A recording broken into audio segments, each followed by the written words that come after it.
கர்த்தருக்கு ஸ்தோத்திரம். பலமான ஆகாரம் நிகழ்ச்சிக்கு வரவேற்கிறோம். ஞானத்தின் வீடும் 7 தூண்களும் என்கிற தலைப்பிலே நாம் கற்று வருகிறோம். 7 விதமான மூல அஸ்திபார உபதேசங்களை நாம் கற்க ஆரம்பித்திருக்கிறோம். அந்த வரிசையிலே விசுவாசத்தை கற்று வருகிறோம். அதனுடைய தொடர்ச்சி 1 கொரிந்தியர் 12ஆம் அதிகாரம் 9ஆம் வசனம். வேறு ஒருவனுக்கு அந்த ஆவியினாலே விசுவாசமும். 9 வரங்களில் ஒரு வரமாக விசுவாசம் சொல்லப்பட்டிருக்கிறது. அது மூல மொழியில் ஸ்பெஷல் ஃபெய்த். தமிழில் விசுவாசம் தான் போட்டிருக்கு, பெரும்பாலான ஆங்கில மொழிபெயர்ப்புகளில் விசுவாசம் போட்டிருக்கு. ஆனால் மூல மொழியில் ஸ்பெஷல் ஃபெய்த். வரம் என்பது 9 வரங்களில் ஒரு ஆவிக்குரிய வரம் என்பது விசேஷ விசுவாசம். விசுவாசத்தில் பல வகை உண்டுன்னு நம்ம ஏற்கனவே பார்த்துருக்குறோம். அடிப்படையான விசுவாசம், தேவன் ஒருவர் உண்டு, அவர் பலன் அளிக்கிறவர், தேவனுடைய குமாரன் சிலுவையில் மரித்தார், 3ஆவது நாள் உயிரோடு எழுந்தார், வானத்தையும் பூமியும் சிருஷ்டித்தார். இதெல்லாம் அடிப்படை விசுவாசம், பொதுவான விசுவாசம். அப்புறம் குறிப்பான விசுவாசங்கள் இருக்கிறது. சுகத்தை பெற்றுக்கொள்வதற்கான விசுவாசம், பொருளாதாரத்தை குறித்த விசுவாசம், சில குறிப்பான விசுவாசம், ஸ்பெசிஃபிக் ஃபெய்த், அவைகளை குறித்து நாம் பார்த்துருக்கிறோம். இது ஒரு சூப்பர் நேச்சுரல் ஃபெய்த்துன்னு சொல்லலாம். அப்போ விசுவாசம் இயற்கைக்கு அப்பாற்பட்டது இல்லையான்னு கேட்டால், விசுவாசம் என்பது எல்லா மனிதனுக்குள்ளே இருக்குது. அந்த விசுவாசத்தை யார் மேலேயாவது எது மேலேயாவது மனுஷன் வச்சிடறான். அதனால தான் இங்கே ரொம்ப அழகாக போட்டிருக்கு, தேவன் பேரில் வைக்கும் விசுவாசம். The faith laid upon God. விசுவாசம் எல்லாருக்குள்ளே இருக்குது. அந்த விசுவாசத்தை தேவன் மேலே வைக்கிறது அப்படின்னு தான் எபிரேயர் 6 அந்த உபதேசத்தை பற்றி சொல்லப்பட்டிருக்கு. அப்போ இது என்ன விசுவாசம்னா, அந்நிய பாஷை மாதிரி தான் வைங்களேன். தெரியாத பாஷையை பேசுகிறோம், அதான் அந்நிய பாஷை. நமக்கு தெரியாதது புரியாதது நமக்கு வெளிப்படுத்தப்படுவது தான் அந்த வெளிப்படுத்தலின் வரங்கள். நம்மால் முடியாததை இயற்கை முறையாக அல்லாமல், நேச்சுரலாக இல்லாமல், இயற்கைக்கு அப்பாற்பட்டு சுகத்தை பெறுவது தான் சுகமாக்கும் வரங்கள். பிசாசுனாலே அது இயற்கைக்கு அப்பாற்பட்டது தான். இப்போ அதை துரத்துறது அது ஆச்சு. அது இயற்கையாக துரத்த முடியாது. இயற்கையாக பிசாசை துரத்தவே முடியாது. இயற்கைக்கு அப்பாற்பட்ட விதத்தில் தான் துரத்தணும். அது அற்புதங்களை செய்யும் சக்தியில் வருது. அற்புதங்கள்னாலே இயற்கைக்கு அப்பாற்பட்டது தான். அப்போ இந்த 9 வரங்களுமே இயற்கைக்கு அப்பாற்பட்டது தான். வியாக்கியானம்ன்றது இயற்கையான அறிவின்படி பண்ணாமல் வெளிப்பாட்டிலே வியாக்கியானம் பண்ணுவது. எல்லாமே இயற்கைக்கு அப்பாற்பட்ட வரங்கள் தான் 9மே. விசுவாசமும் இது இயற்கைக்கு அப்பாற்பட்ட விசுவாசம். விசுவாசம் எப்படி வரும்? கேட்பதனால வரும். ஒன்றை குறித்து கேள்விப்படுவதனால விசுவாசம் வரும், அல்லது ஒன்றை அறிந்து கொள்வதால் விசுவாசம் வரும். எப்படி விசுவாசமானது பெருகும்? அதை பற்றி பேசுறதுனால. எதை விசுவாசிக்கிறோமோ அதை வாயை திறந்து பேசுறதுனால விசுவாசம் வளரும், பெருகும். இதுதான் ஃபார்முலா. அது ஆண்டவர் மேலே வைக்கிற விசுவாசம் மட்டுமல்ல, வேறு எது மேலேயோ வேறு யார் மேலே விசுவாசம் வச்சாலும் அது அப்படி தான். கேட்பதால் அறிவதால் அது வருகிறது. நாம் என்ன விசுவாசிக்கிறோமோ அதை பேச பேச அது வளர்ந்து பலப்படுகிறது. ஆனால் இது அப்படி இல்லை. இது கேட்கறதால வருகிற விசுவாசம் இல்லை, அறிவதால் வருகிற விசுவாசம் இல்லை. இது பேச பேச இது வளரும் என்று சொல்ல முடியாது. இது எப்படின்னு கேட்டால், இது அப்படியே திடீர்னு இறங்கி வர்ற விசுவாசம். அதுக்கு ஒரு ஸ்மித் விகில்ஸ்வர்த்னு ஒருத்தர் தேவனுடைய மனுஷன் இருந்தார். 9க்கு மேற்பட்ட செத்தவர்களை உயிரோடு எழுப்பியிருக்கிறார். விசுவாசத்தின் அப்போஸ்தலன் என்று அழைக்கப்படுகிறார் ஸ்மித் விகில்ஸ்வர்த். அவர் ஒரு சாதாரண பிளம்பர், குழாய் ரிப்பேர் பண்ணுகிறவர், அதிகம் படிக்காதவர், எ மேன் ஆஃப் ஒன் புக்குன்னு சொன்னாங்க. அவருக்கு பட்ட பேரே அப்போஸ்டல் ஆஃப் ஃபெய்த், விசுவாசத்தின் அப்போஸ்தலன். அவர் பைபிளை தவிர வேறு எதையும் படிக்க மாட்டாராம். அவர் ஒரு இறந்து போன வயசான தாயாரை உயிரோடு எழுப்பினார். அந்த அனுபவத்தை அவர் எழுதி வைத்திருக்கிறார். அவர் அந்த வயசான அம்மாவை உயிரோடு எழுப்பணும்னு ஜெபம் பண்ணியிருக்கிறார். அவருடைய விசுவாசம் எல்லாம் போயிடுச்சான். ஜெபம் பண்ண அவருடைய விசுவாசம் எல்லாம் போய் விசுவாசமே காலி ஆயிடுச்சான். திடீர்னு ஒரு விசுவாசம் மேலே இருந்து இறங்கிச்சான். அதுக்கப்புறம் ஜெபம் பண்ணி அந்த அம்மா உயிரோடு எழும்பினார்கள் என்று குறிப்பிட்டிருக்கிறார். இப்போ நம்ம பாக்கெட்டில் இருக்கிற பணம் எல்லாம் காலியான பிறகு யாராவது நம்ம பாக்கெட்டில் கொண்டு பணத்தை வைக்கிறாங்கன்னு வைங்க, எப்படி இருக்கும்? அதே மாதிரி தான் நம்ம கேட்டதனால் வந்த விசுவாசம், அறிந்ததனால் வந்த விசுவாசம், விசுவாசம் உள்ளவர்களோடு ஐக்கியம் கொண்டதால் பலப்பட்ட விசுவாசம், நம்ம விசுவாசிக்கிறத அறிக்கை செய்ததால் வளர்ந்த விசுவாசம் எல்லாம் காலியாகி நம்ம விசுவாசமே இல்லாமல் போகிற சூழ்நிலையில் திடீர்னு கர்த்தர்கிட்ட இருந்து ஒரு விசுவாசம் இறங்கும். அதுதான் விசேஷ விசுவாசம் வரும். 1 கொரிந்தியர் 13 அதிகாரம் அதுக்கு ஒரு இலக்கணத்தை வரையறையை சொல்கிறது. என்ன சொல்கிறது என்றால், 2 வாசிக்கிறேன். நான் தீர்க்க தரிசன வரத்தை உடையவனாயிருந்து சகல ரகசியங்களையும் சகல அறிவையும் அறிந்தாலும் மலைகளை பெயர்க்கத்தக்க சகல விசுவாசம் உள்ளவனாயிருந்தாலும் அன்பு எனக்கு இராவிட்டால் ஒன்றுமில்லை. 1ஆம் வசனத்தில் மனுஷர் பாஷைகளையும் தூதர் பாஷைகளையும் பேசினார். இது அந்நிய பாஷை வரம் 1ஆம் வசனத்தில். 2ஆம் வசனத்தில் தீர்க்க தரிசனம் வரம்னே சொல்லியிருக்கான். சகல ரகசியங்களையும் சகல அறிவையும் அறிந்தாலும், அறிவை உணர்த்தும் வசனம், வெளிப்பாடு வரங்களை பற்றி சொல்கிறான். மலைகளை பெயர்க்கத்தக்க சகல விசுவாசம் உள்ளவனாய் இருந்தாலும், இந்த விசுவாச வரம் மலைகளை பெயர்க்கிறதுக்காக கொடுக்கப்பட்ட ஒரு விசுவாசம். மலையை எப்படி பெயர்க்க முடியும்? இப்போ குண்டு இருக்குது, இப்போ அதுக்கான வெடிகுண்டு வெடிப்பொருள் இப்போ கண்டுபிடிச்சிட்டாங்க சமீபத்தில். ஆனால் முன்பெல்லாம் அப்படி கிடையாது. முன்பெல்லாம் மலையை எப்படி பெயர்ப்பாங்க? மலையை பெயர்க்கவே முடியாது. மண்ணாலான மலைகள் உண்டு, மண்வெட்டியால் கொத்தப்படும் மலைகள் உண்டே அப்படின்னு வேதத்தில் ஒரு வசனம் இருக்குது. இப்போ ஊட்டி மாதிரி கொடைக்கானலில் நிலச்சரிவே வராது. ஏன்னா கொடைக்கானல் மலை முழுசும் கல்லினால் ஆனது. ஊட்டியில் அடிக்கடி நிலச்சரிவு வரும். ஏன்னா ஊட்டி மலை அதனுடைய ஒரு பகுதி மண்ணினால் ஆனது. மண்வெட்டியால் கொத்தப்படும் மலைகள் உண்டே வேதத்தில் இருக்குது. மண்வெட்டியால் கொத்துனாங்க. சில நேரங்களில் எங்கே விரிசல் இருக்கோ, சில மலைகளில் விரிசல், சின்ன சின்ன விரிசல் இருக்கும். அந்த விரிசலில் அவங்க ஒளியை வச்சோ அல்லது கடப்பாறையை வச்சோ அந்த விரிசலை பெருசாக்கி சின்ன சின்ன கல்லாக உடைச்சி அதுக்கப்புறம் அப்படி கொஞ்சம் கொஞ்சமாக மலையை உடைப்பாங்க. ஆனால் இப்போ வெடிப்பொருளை வைத்து அவர்கள் மலையை பெயர்க்கிறார்கள். இது ஒரு வெடிப்பொருள் மாதிரி தான், வெடிகுண்டு மாதிரி தான். வெடியை வெடிக்க செய்து மலையை பெயர்க்கிற மாதிரி தான் விசேஷ விசுவாசன்றது.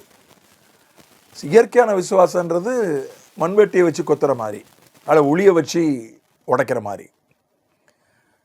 மலைகளை பெயர்க்கத்தக்க சகல விசுவாசம் உள்ளவனாக இருந்தாலும், இயேசு மார்க் 11:23 அதை குறித்து சொன்னார். மார்க் 11:23 மலைகளை பெயர்ப்பதை பற்றி சொன்னார். எவனாகிலும், அதுக்கு முன்னால் உள்ளதையும் நம்ம பார்க்கணும். 21 படிக்கிறேன். பேதுரு நினைவு கூர்ந்து அவரை நோக்கி, ரபி, இதோ இந்த சபித்த அத்திமரம் பட்டு போயிட்டேன்டான்.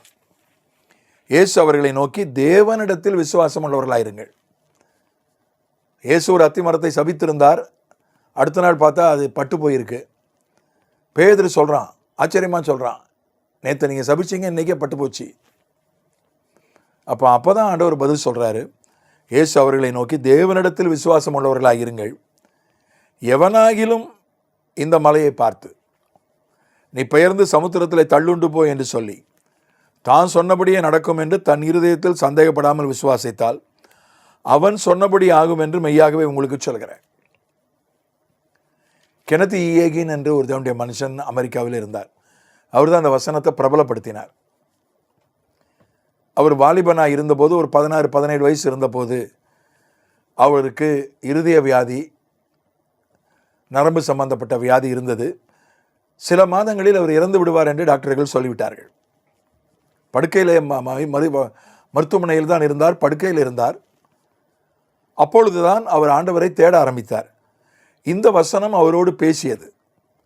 மார்க் 11:23, எவனாகிலும் இந்த மலையை பார்த்து என்று சொல்லி தான் சொன்னபடியே நடக்கும் என்று விசுவாசித்தால் அவன் சொன்னபடியே ஆகும். இந்த அவன் சொன்னபடியே ஆகும் என்கிற வார்த்தைகள் அவரோடு பேசியது.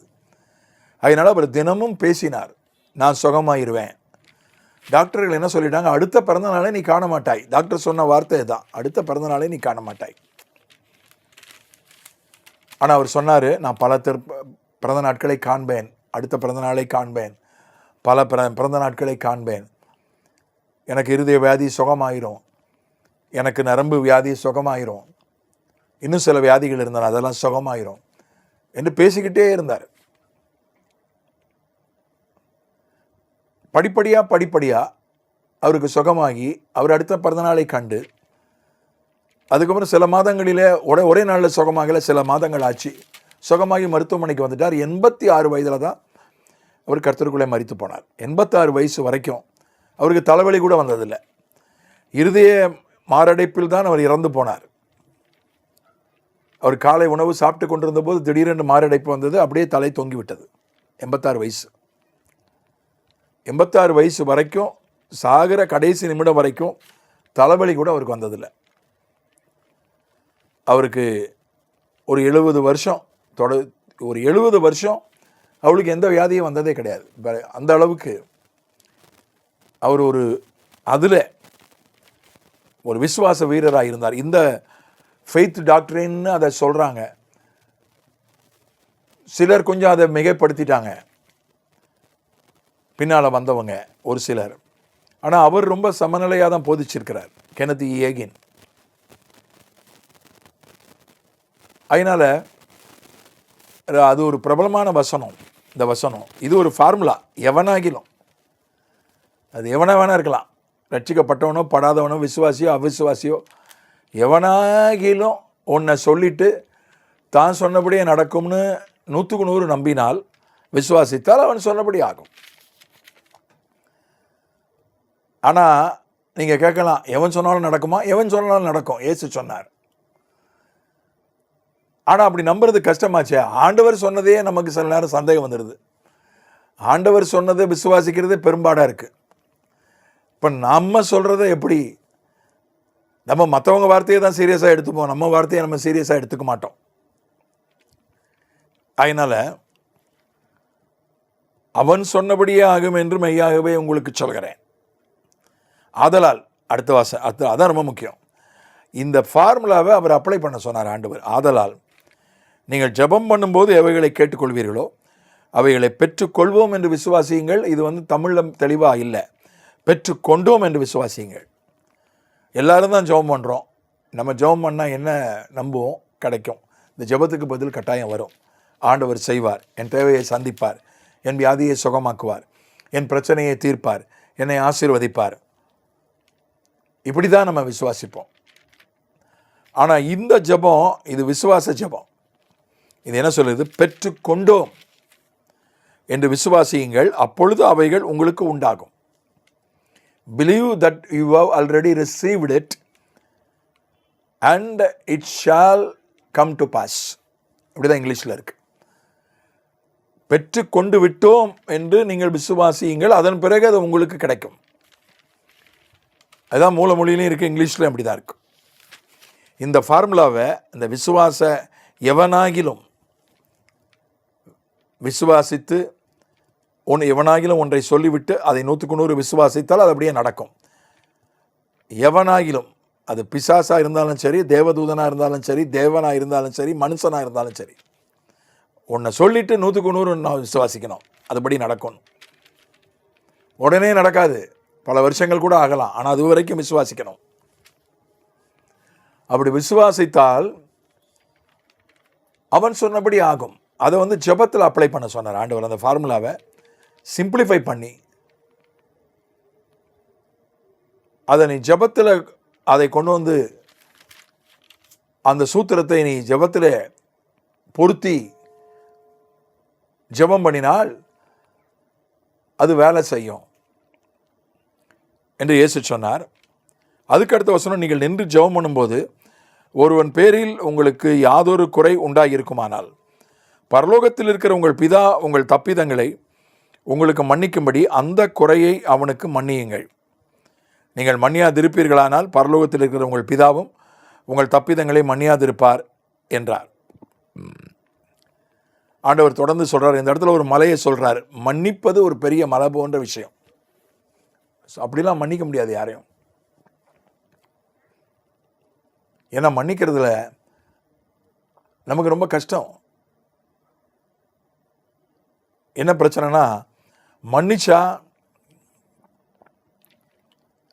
அவன் மறுபடியும் என்ன செய்வான், அதை தப்பை செஞ்சா என்ன பண்ண. முதல் தடவை கூட மன்னிச்சிடலாம், ரெண்டாவது தடவை மன்னிக்கிறது கஷ்டம், மூணாவது தடவை மன்னிக்கிறது அதை விட கஷ்டம், நாலாவது தடவை மன்னிக்கவும் முடியாது. அதனால தான் பேதர் கேட்டான், 7 தடவை மன்னிச்சா போதுமான்னு கேட்டான். 70 தடவை மன்னிக்க சொன்னார். அப்போ 70 தடவைனா 490 தடவை இயேசுவே அந்த நம்பரை சொல்லிட்டார். அதை அப்படி எழுத்தின்படி எடுத்துக்கொள்ளக்கூடாது, அதுக்கு முடிவே கிடையாது. 7 என்பது பூரணம். இப்போ 70 என்பது பூரணத்தின் 10 மடங்கு. இப்போ 7 490, பூரணத்தை 70 மடங்கு, பூரணத்தின் 70 மடங்கு. அப்படின்னா என்ன, அதுக்கு எண்ணிக்கையே கிடையாதுப்பா. கணக்கில்லாமல் நீ மன்னிக்கணும். கணக்கில்லாமல் மன்னிக்கிறதுக்கு ரொம்ப விசுவாசம் தேவை. அது ஒரு மலையை பெயர்க்கிற மாதிரி தான். ஏன்னா நான் வந்து திரும்ப திரும்ப ஒருத்தனை மன்னிச்சுக்கிட்டே இருக்கேன்னா அவனுக்கு வந்து பயமே இருக்காதே. நமக்கு அப்படி தான் தோணும். அவனுக்கு பயமே இருக்காது, உணர்வே இருக்காது. அவன் பாட்டுக்கு திரும்ப திரும்ப அதே செஞ்சிட்டு இருப்பான். நான் 490 தடவை மன்னிச்சிட்டேன், திரும்ப திரும்ப செய்வான். ஆமாம், அவனை நம்ம இன்னமும் செய்யலாம், அவன் மன்னிச்சிருவான் அப்படின்ற ஒரு எண்ணம் வந்துடும். ரெண்டாவது, நம்ம பலவீனமாயிருவோம். இவனால் ஒன்றும் செய்ய முடியாது, அதான் மன்னிச்சிட்டான். இவனால் கண்டிக்க முடியாது, நடவடிக்கை எடுக்க முடியாது, தண்டிக்க முடியாது, திருத்த முடியாது, கேட்க முடியாது. அதனால் நாம் பலவீனப்பட்டு போவதற்கு வாய்ப்பு இருக்குது. மனுஷகத்தில் இதெல்லாம் வாய்ப்பு இருக்குது. நம்ம சுற்றி இருக்கிறவங்க நம்ம கூட நிற்க மாட்டாங்க. அவன் பாட்டுக்கு செஞ்சுக்கிட்டே இருக்கிறான். ஒருத்தன் உங்களுக்கு விரோதமாக காரியங்களை செஞ்சுக்கிட்டே இருக்கிறான். ஒரு தடவை மன்னிக்கலாம், 2 தடவை மன்னிக்கலாம், 3 தடவை மன்னிக்கலாம். மன்னிச்சுக்கிட்டே இருந்தால் அது என்ன அர்த்தம்? நம்ம கூட யாரும் நிற்க மாட்டாங்க. மனைவி கூட நிற்க மாட்டா, கணவன் கூட நிற்க மாட்டார். இவ்வளோ விளைவுகள் இருக்கிறது மன்னிக்கிறதுல. கர்த்தருடைய பார்வையிலே அது பெரிய விளைவுகள் உண்டு. கர்த்தர் நன்மையான விளைவுகளை செய்கிறார். ஆவிக்குரிய மண்டலத்தில் அது பெரிய பாதிப்புகளை, நல்ல பாதிப்புகளை ஏற்படுத்தும். ஆனால் இயற்கை உலகத்தில், மனுஷீகத்தில் அது வந்து உலக அறிவுரைகள், நீதி போதனைகளோட மன்னிப்பிற்கு அளவு உண்டு என்று சொல்கிறது. ஒரு கதை சொல்லுவாங்க. ஒரு பொறுமைசாலி, ரொம்ப சாந்தமுள்ள ஒருத்தர் இருந்தார், பெரிய அறிவாளி.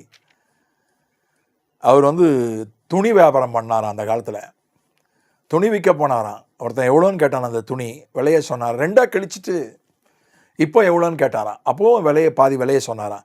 மறுபடியும் 4ஆக கிழிச்சிட்டு இது எவ்வளோன்னு கேட்டாராம். அப்போவும் விலையை சொன்னாராம். மறுபடியும் 8ஆக கிழிச்சவுடனே கணத்திலே ஒரு அறை விட்டாராம். உனக்கு இவ்வளோதான், உனக்கு மரியாதை, ஏன் பொறுமை இவ்வளோதான் அப்படின்னாராம். அப்படி ஒரு கதை தமிழ் இலக்கியத்தில் இருக்குது. அந்த மாதிரி எவ்வளோ அறிவாளியும் அது வந்து நம்ம துணிக்கடை போய் துணியை கிழிச்சா முதல் தடவை கன்னத்தில் அடிச்சிருவான். அவர் அறிவாளி, சார்ந்த சொருபி, அதனால் 4ஆவது தடவை கன்னத்தில் அரைஞ்சார். அது மாதிரி எல்லாம் மன்னிப்பதற்கு ஒரு எல்லை இருக்கிறது. யோசிச்சு பாருங்கள், மன்னிக்கிறோம் அப்படின்னு ஒரே வார்த்தையில் சொல்லிட்டு போகலாம். நடைமுறையில் பாருங்கள். அப்போ வந்து நம்ம ரொம்ப நம்மளை கேனையனா நினச்சிருவான். தொடர்ந்து மன்னிச்சுக்கிட்டே இருந்தால் நம்ம என்னமோ பயப்படுறோம். என்னமோ அவன் தயவு நமக்கு தேவை, அவனுக்கு நம்ம பயப்படுறோம். இல்லை நம்ம நம்ம நம்மக்கிட்ட பலமே இல்லை, தைரியமே இல்லை, நம்ம கோலை, நம்ம பலவீனன் என்பது போல, நம்ம கோமாளி என்பது போல கூட சில நேரம் காட்சி அளிக்கும். அவன் பாட்டுக்கு தப்பு பண்ணிகிட்டே இருக்கான், நான் பாட்டுக்கு மன்னிச்சுக்கிட்டே இருக்கேன், என்னையா அது? ஆகையினால தான் அது ஒரு மலை போன்ற விஷயம். மன்னிக்கிறது என்பது, ஒருத்தரை மன்னிக்கிறதுனால அவங்களோட கூடி கொள்ளாவணும்னு அவசியம் இல்லை. ஒருத்தரை மன்னிக்கிறதுனால அவங்கள நம்பணும்னு அவசியம் இல்லை. நம்புறது வேற, மன்னிக்கிறது வேற. மன்னிக்கிறது வேற, ஒருத்தரோட ஐக்கியம் கொள்வது வேற. இப்போ ஒருத்தரோட உறவாடுறோம், அவங்க தப்பு பண்ணுறாங்க, மன்னிக்கிறோம். அதுக்காக மறுபடியும் அதே அளவு அதே நெருக்கமான உறவில் இருக்கணும்னு அவசியம் இல்லை. கொஞ்சம் இடைவெளி விட்டுக்கலாம். நம்ம மன்னிப்பை சரியாக புரிஞ்சுக்கணும். மன்னிக்கிறது ஒரு மலை போன்ற பெரிய விஷயம். இந்த வேதத்தில் பல மலைகள் சொல்லப்பட்டிருக்கிறது, அதில் ஒரு மலை மன்னிக்கிறது. இப்போ ஆண்டவர் நம்மை மன்னிக்கிறார். நம்முடைய நாட்டு தத்துவங்கள் சொல்லுகின்றன, மன்னிப்பே கிடையாது. நம்ம நாட்டு தத்துவத்தின்படி, நம்ம நாட்டு மத கருத்துக்கள் சொல்லுகின்றன, ஒருவன் செய்த பாவத்துக்கு மன்னிப்பே கிடையாது. அது மன்னிப்பு என்கிற தத்துவமே தப்பு என்று அந்த சமய தத்துவ அறிஞர்கள் சொல்றாங்க. மன்னிப்பு, ஒரு பிரபலமான சினிமாவில் கூட ஒரு வசனம் வருகிறது, மன்னிக்கிறதுக்கு என்ன வெள்ளைக்காரன் சாமியா, இந்த ஊர் சாமி மன்னிக்காது என்று ஒரு பிரபலமான படத்தில் ஒரு வசனம் இருக்கிறது. அதனால மன்னிப்பு என்பதே அது ஏற்றுக்கொள்ள முடியாத ஒரு கருத்து என்று நம்ம நாட்டினுடைய சமய கருத்துக்கள் சொல்லுகின்றன. அது நீ என்ன வினை பயன், ஊழ்வினை, இதெல்லாம் பேர். வினைப்பயன், ஊழ்வினை, கர்மா, கர்மம், பூன ஜன்ம பாவம், புண்ணியம், இதெல்லாம் அந்த தத்துவங்கள். நீ ஒரு தப்பு பண்ணால் அதை அனுபவிச்சு தான் ஆகணும், கண்டிப்பாக அனுபவிச்சு தான் ஆகணும் என்றுதான் நம்முடைய நாட்டினுடைய தத்துவங்கள் சொல்லுகின்றன. அதனால் மன்னிக்கிறது அப்படின்றது ஒரு மலை போன்ற ஒரு விஷயம், சாதாரண விஷயம் இல்லை. சகிச்சுக்கிறது வேற, வேற வழி இல்லாமல் சரி என்ன பண்ண அப்படின்னு போகிறது அது வேற. மன்னிக்கிறது, உள்ளத்தின் ஆழத்தில் மன்னிக்கிறதுக்கு அது மலை போன்ற ஒரு விஷயம். அதுக்கு ரொம்ப விசுவாசம் வேணும். அதனால் இந்த விசுவாச வரம் உதவி செய்கிறது. இன்னொரு விஷயத்தையும் இந்த வரங்களில் நம்ம பார்க்கிறோம். எபிரேயர் 11ஆம் அதிகாரம் 29-30 வசனங்கள். விசுவாச வீரர்கள் பட்டியத்தில் பார்க்கும்போது கொஞ்சம் அதை நான் தொட்டிருக்கிறேன், ஆனால் விளக்கலை. எபிரேயர் 11:29-30. விசுவாசத்தினாலே அவர்கள் சிவந்த சமுத்திரத்தை உலர்ந்த தரையை கடந்து போவது போல கடந்து போனார்கள். எகிப்தியர் அப்படி செய்ய துணிந்து அமிழ்ந்து போனார்கள். விசுவாசத்தினால அவர்கள் சிவந்த சமுத்திரத்தை உலர்ந்த தரையை கடந்து போவது போல கடந்து போனார்கள். இஸ்ரவேல் ஜனங்கள் 32 லட்சம் பேர், 6 லட்சம் குடும்பம். 30லிருந்து சில வேத பண்டிதர்கள் 30 லட்சம்ன்றாங்க, ஒரு சில வேத பண்டிதர் 32 லட்சம்ன்றாங்க. 30 லட்சம்னே வச்சுக்கிடுவோம். 30 லட்சம் என்பது ஒரு பெரிய மாநகரத்தினுடைய மக்கள் தொகை. ஒருவேளை மதுரை கோயம்புத்தூரில் கூட 30 லட்சம் இருக்கான்னு எனக்கு தெரியல. ஒரு மதுரை கோயம்புத்தூர் அளவுக்கு மக்கள் தொகை கொண்ட ஒரு மக்கள் தொகை. அத்தனை பேரும் விசுவாசத்தோடு போனாங்க, ஒரு காரியத்தை செஞ்சாங்க. இது யோசித்து பாருங்க, இது சாத்தியமா? ரொம்ப 12 பேரை அமிச்சாங்க. இந்த 30 லட்சம் பேரில் இருந்து தான் 12 பேரை தேர்ந்தெடுத்து அமிச்சாங்க, வெவு பார்த்துட்டு வாங்கன்னு. 2 பேர் தான் விசுவாசித்தாங்க. நம்மால் அந்த 7 ஜாதிகளை ஜெயிச்சு இந்த தேசத்தை பிடிக்க முடியும் 2 பேர் தான் விசுவாசித்தாங்க. 10 பேர் விசுவாசிக்கலை, அவங்க அவிசுவாசத்தை பரப்புனாங்க. அத்தனை பேர் முறுமுறுத்தாங்க. ஆண்டவர் 10வது தடவையாக முறுமுறுத்தாங்க. அப்போ தான் ஆண்டவர் சொன்னார், உங்களுக்கு 40 வருஷம் நான் தண்டனை கொடுக்குறேன், நீங்கள் யாரும் இந்த 2 பேர் தவிர யாருமே தேசத்தை அனுபவிக்க மாட்டீங்க. உங்களுடைய அடுத்த தலைமுறை தான் அந்த தேசத்தை அனுபவிக்கும்னு கர்த்தர் தண்டனை கொடுத்தாரு. இவங்க இஸ்ரவேல் ஜனங்க இருக்காங்களே, எதுக்குனாலும் முறுமுறுப்பாங்க. நீங்கள் பாருங்கள், எதுக்கு எடுத்தாலும் முறுமுறுப்பாங்க. தண்ணி இல்லைனா முறுமுறுப்பான். இதுக்கு முன்னால் முறுமுறுத்தாங்க. பின்னால் எகிப்து இராணுவம் வந்துச்சு, சுற்றிலும் வனாந்திரம், இந்த பக்கம் கடல். நாங்கள் எகிப்திலே செத்துருப்போமே, எதுக்கு இங்கே கொண்டாந்தீங்க? அடிமையாகவே உயிரோடு இருந்திருப்போமே, எதுக்கு எங்களை சாகடிக்கவா கொண்டாந்தீங்கன்னு எல்லாம் கத்துறாங்க, முறுமுறுக்கிறாங்க. ஆனால் மோசே தன்னுடைய கோலை நீட்டி கடலை 2ஆக பிரித்த போது எல்லாரும் விசுவாசத்தோடு கடந்து போனார்கள். வேற எதையாவது செஞ்சிருக்காங்களா பாருங்க? எதையுமே செய்யலை. எரிகோ கோட்டை கூட வாயை திறக்கக்கூடாதுன்னு சொல்லியிருந்தான் யோசுவா. நீங்கள் 6 நாள் வாயை திறக்கவே கூடாது, மௌனமாக தான் அந்த பட்டணத்தை சுற்றி வரணும். ஏன் வாயை திறக்கக்கூடாதுன்னு சொன்னால் தெரியுமா? வாயை திறந்தா என்ன சொல்லுவாங்க? ஆமாம், யோசுவாவுக்கு வேறு வேலை இல்லை, நம்ம சுற்றி வந்தால் விழுந்துருமா, இந்த எப்படி விழும்? அந்த எரிகோ பட்டணத்துக்கு மேலேயே அந்த சுவர் மிக அகலமான சுவர். ஒரே நேரத்தில் 4 தேர்கள் அந்த சுவர் மேலே ஓடலாம், அவ்வளோ அகலமான சுவர். அந்த சுவர் நம்ம நடந்து போகிறதுனால விழுமா? 7வது நாள் 7 முறை சுற்றணும், 6 முறை அமைதியாக இருக்கணும், பேசவே கூடாது, மௌன ஊர்வலம். 7 நாளாக 12 சுத்து மௌன ஊர்வலம் தான். கடைசியில் தான் ஆர்ப்பரிக்க சொன்னான். ஏன் மௌனமாக இருக்க சொன்னான் தெரியுமா? இவங்க அவிசுவாசமாக பேசி காரியத்தை கெடுத்துருவாங்க. அதனால தான் சொல்லிட்டான், நீங்கள் பேசினா விசுவாசமாக பேச மாட்டீங்க, அதான் கர்த்தர் மௌனம் இருக்க சொன்னார். இங்கே அப்படி ஒரு கட்டளை கிடையாது. நல்லா கவனிங்க, நீங்கள் மௌனமாக பேசாமல் தான் கடலை கடக்கணும்னு எந்த கட்டளையும் கிடையாது.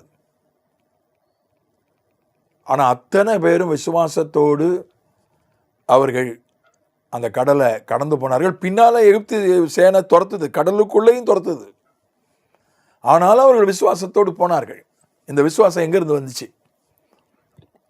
அவர்களுக்கு விசுவாசமே கிடையாது என்று வேதம் திட்டமாய் சொல்கிறது. அவர்கள் அவிசுவாசத்தினால அவர்கள் அழிந்து போனார்கள் என்று வேதத்தில் வாசிக்கிறோம்.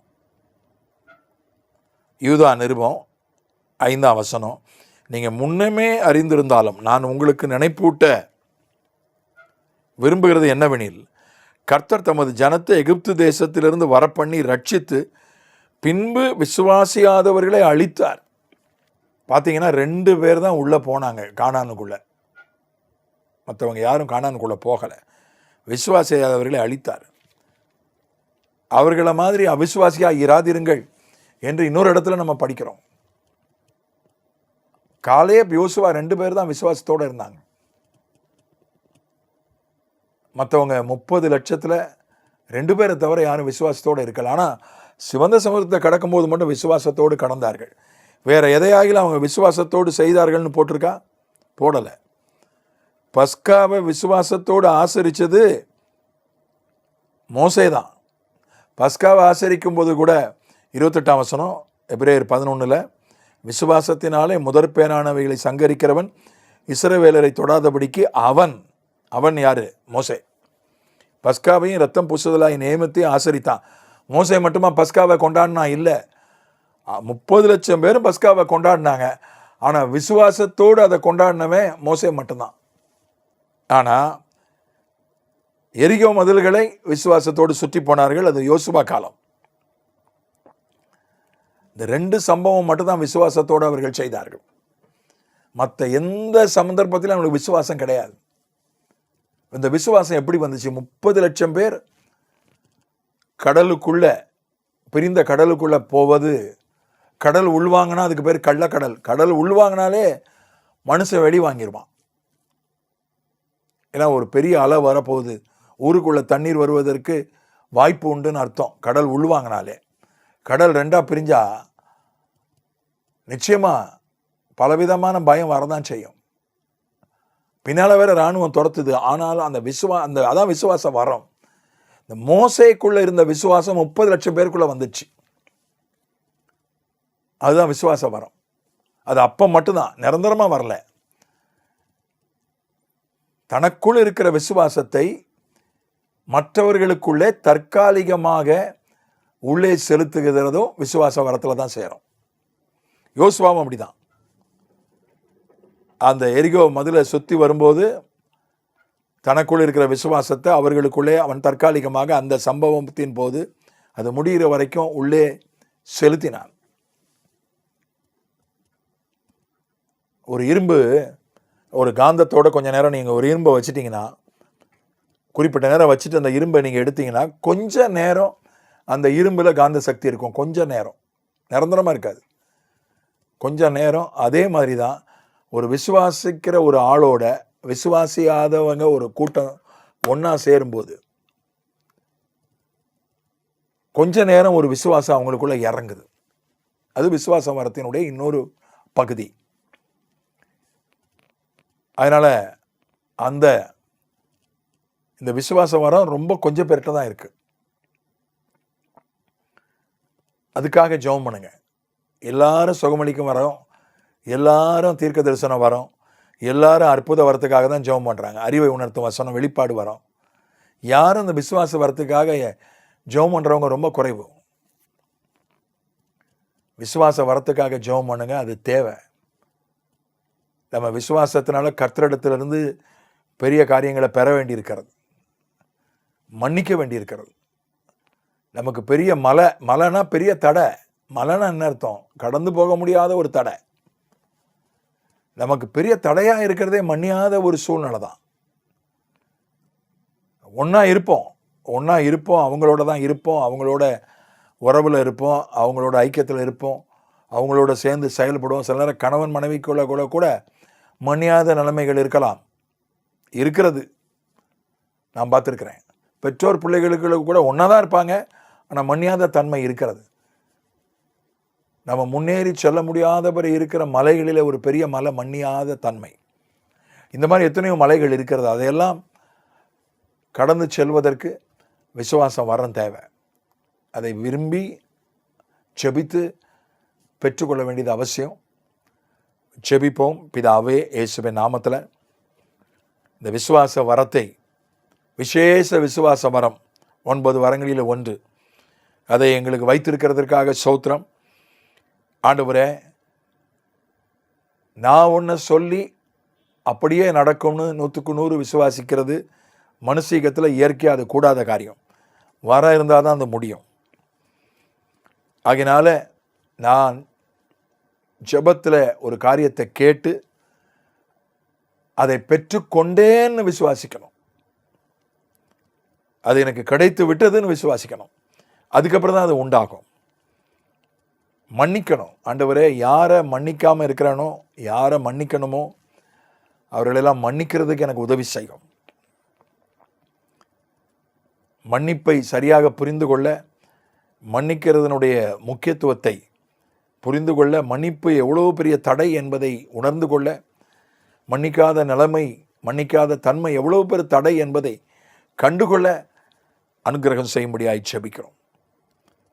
ஆண்டவரே, மோசேக்குள்ளே இருந்த விசுவாசம் 30 லட்சம் ஜனங்களுக்குள்ளே போச்சு. அது சிவந்த சமுத்திரத்தை கடக்கிற வரைக்கும் அந்த விசுவாசம் அவர்களுக்குள்ளே இருந்துச்சு.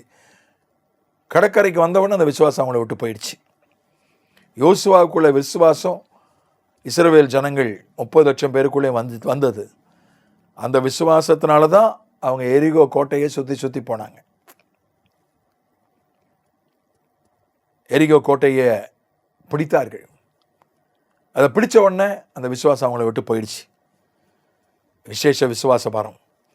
நாங்களும் யோசுவாவை போல, மோசையை போல எங்களை சுற்றி இருக்கிற ஜனங்களுக்குள்ளும் விசுவாசத்தை நாங்கள் தேவைப்படும் போதெல்லாம் உள்ளுக்குள்ளே செலுத்த எங்களுக்கு உதவி செய்யும்படியாய் ஜெபிக்கிறோம். எங்கள் சபைகளில், ஊழியங்களில், தேசத்தில் விசுவாசம் வரமுள்ளவர்களை எழுப்போம். இயேசுவின் மூலமே பிதாவே, ஆமென்.